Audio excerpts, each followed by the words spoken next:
Stepney's visit to Sir Topham Hatt's railway was coming to an end. "We shall miss you," said Sir Topham Hatt. Then he turned his attention to all the other engines. "My railway is very busy, and I'm pleased with you, but you need help. A diesel is all that's available. Please do your best to avoid any disturbances." "What does that mean?" whispered Duck.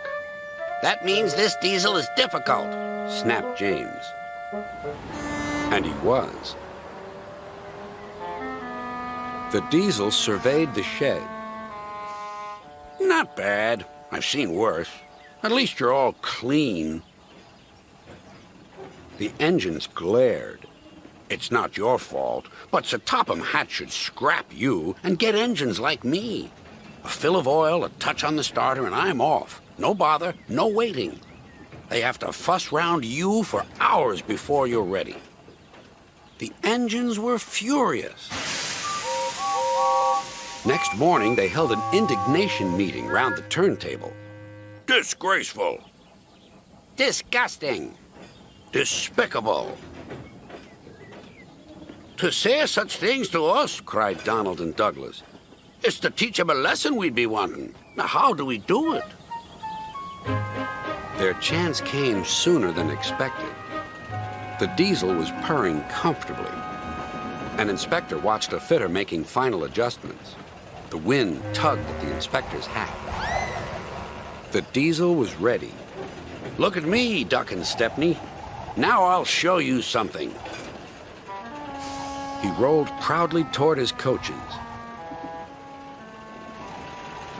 Then it happened.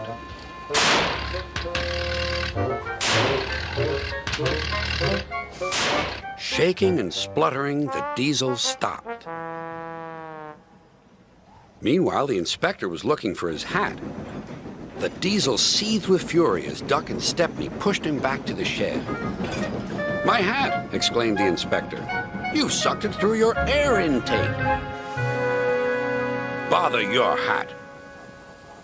The heavy train's due out. You'll have to take it, Duck. Stepney, will you help, please?" "Thank you, sir," cried Stepney. "I'd like a good long run on my last day." The engines were soon ready. "Gordon will take over from halfway, so get the train to there. Good luck." "Don't worry," smiled Stepney. "We'll get there, and be early, too." The cavalcade moved carefully over the rails and out to the open line. "Now for a sprint," puffed Stepney. "I'm ready when you are," replied Duck. Soon they were whizzing through Edward Station. And next they charged at Gordon's Hill beyond.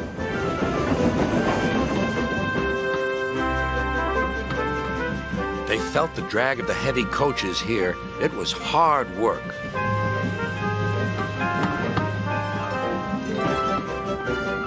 At last they were running smoothly along the line toward the big station.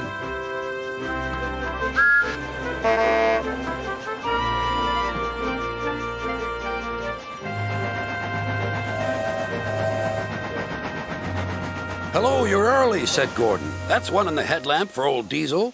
"James says he's sick as boiler sludge and sulking in the shed." "Serves him right for saying we're out of date." And Gordon chortled away.